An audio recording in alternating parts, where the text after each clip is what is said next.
We're getting more hard numbers now on the amount of destruction caused by Monday's EF5 tornado in Moore, Oklahoma.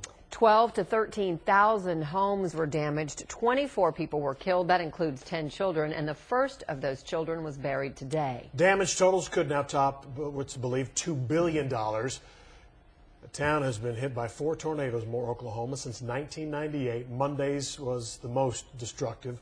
Fox 4's Brandon Todd is in Moore tonight, where the tired and the weary are just staying after it. Brandon. Yeah, they sure are, Steve and Heather. There is a lot of work to be done here, and today a lot of the power crews were out trying to repair some of those down power lines, and as a matter of fact, they're still out here tonight working to do that. Residents tried their best to try and salvage their belongings. A lot of work there, but when those belongings are stretched over a couple of blocks, it makes for very hard work. The things in my attic are right over there where their garage is, so. Greg Stevens has plenty of evidence of how powerful the tornado was. So when the door of the tornado shelter that he and his family were in flew open, leaving them staring up into the twister, he thought they would get sucked up into the air. Turns out it was a blessing in disguise. When it came open, the bar that holds it down bent and shoved up, so it stopped anything else from flying out. Greg's house is like every other on Kings Manor, destroyed. Very few injuries here, but loss of property is immense. And yeah, you're in mental shock. You at first don't know what to do. Houses are piles of wood and brick. Within the debris, the Stevens family finds some of their stuff and some things from neighbors several doors down. And their biggest shock? Their minivan, parked in their driveway before the tornado, was gone. A short walk later, they found it. 300 feet? No, 200 feet?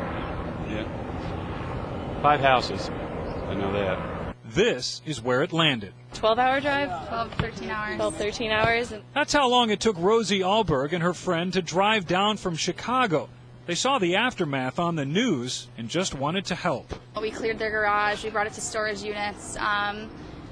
We handed out water. And even a little help here goes a very long way. Yeah, when it gets like that and you think you might get killed, it puts everything else in perspective. You know what's important, what's not, and this is material that can be replaced.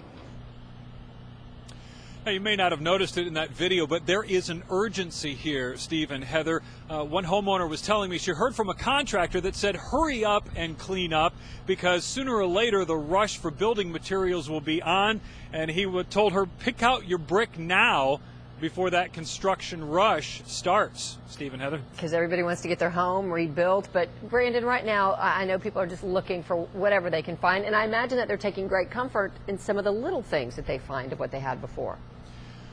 Well, they did. And I want to show you a picture that I shot today. Check out Linda Stevens and what she found. This was important to her. It was a 45 record, a Chubby Checker record. Check out the title of the song, if you can see it in the picture there. The title of the song, Everything's Gonna Be All Right.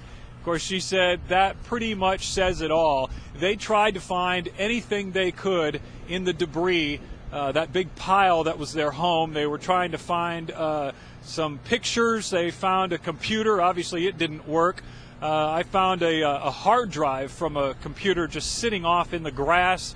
So it's difficult. And when you're looking in the debris that's supposed to be your home and you're finding your neighbor's things, it makes it even harder to digest all of this. Steve and Heather? All right, Brandon, it's fun they found that 45, although half of our audience tonight is saying a 45. A 45? What is that? Anyway. Just nice, Google it. Nice job up there. I'm glad some people are making happy discoveries. Brandon, thanks. Bring your hand to him. There you go. Good. And this is some good therapy for students of Moore after really such a traumatic event. They met at East Lake Elementary to see their classmates and their teachers one last time before summer break kicks off. Kids received backpacks full of goodies, but most say that they are just truly happy to have their friends and family. And one mom says that she won't ever have a way to repay the teacher who saved her daughter's life.